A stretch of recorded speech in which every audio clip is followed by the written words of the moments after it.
வணக்கம் நண்பர்களே! இது தெனு கிச்சன் இன் ஃப்ரான்ஸ். இன்றைக்கு நாங்க இந்த காணொளியில என்ன பார்க்க போறோம்னு சொன்னா, ஃப்ரான்ஸ்ல எங்க வீட்ல ஞாயிற்றுக்கிழமை என்னென்ன சமையல் செய்தோம்ன்னு சொல்லி ஒரு சிறிய காணொளிய உங்களோட பகிர்றேன். இது வந்து ஞாயிற்றுக்கிழமை 6:30 இருக்கும்.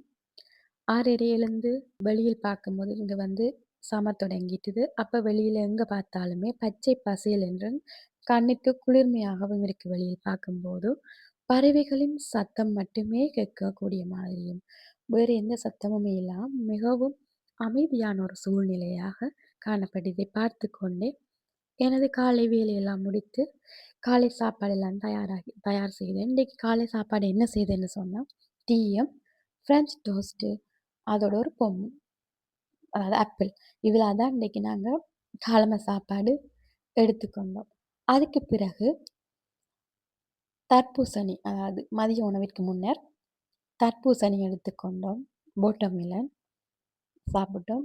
இதை சாப்பிட்டதுக்கு பிறகே மதிய உணவு தயாராகிடுச்சு. இன்னைக்கு நாங்க மதிய உணவு என்னன்னு சொன்னா, சிவப்பரிசி சோறு. நார்மலாவே நான் சிவப்பரிசி சோறு தான் சமைக்கிறேன். அதான் எல்லாருக்கும் பிடிக்கும் வீட்லயும்.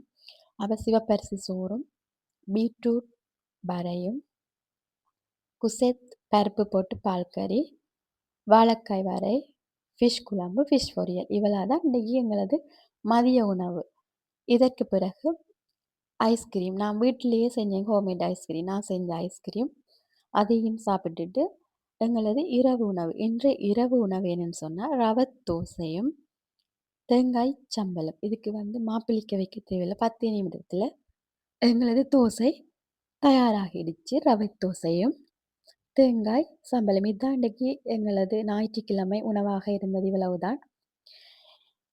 இதுக்கு பிறகு இந்த காணொளி எடுக்கைக்கு 9:30 இருக்கும்.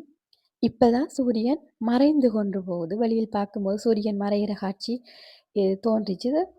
அதையும் உங்களோட பகிரலாம்ன்னு சொல்லி காணொளி எடுத்தேன். இந்த காணொளி பிடித்திருந்தா மறக்காம சப்ஸ்கிரைப் பண்ணுங்க, ஷேர் பண்ணுங்க, கமெண்ட் பண்ணுங்க. இன்னொரு காணொளியில சந்திக்கலாம். நன்றி.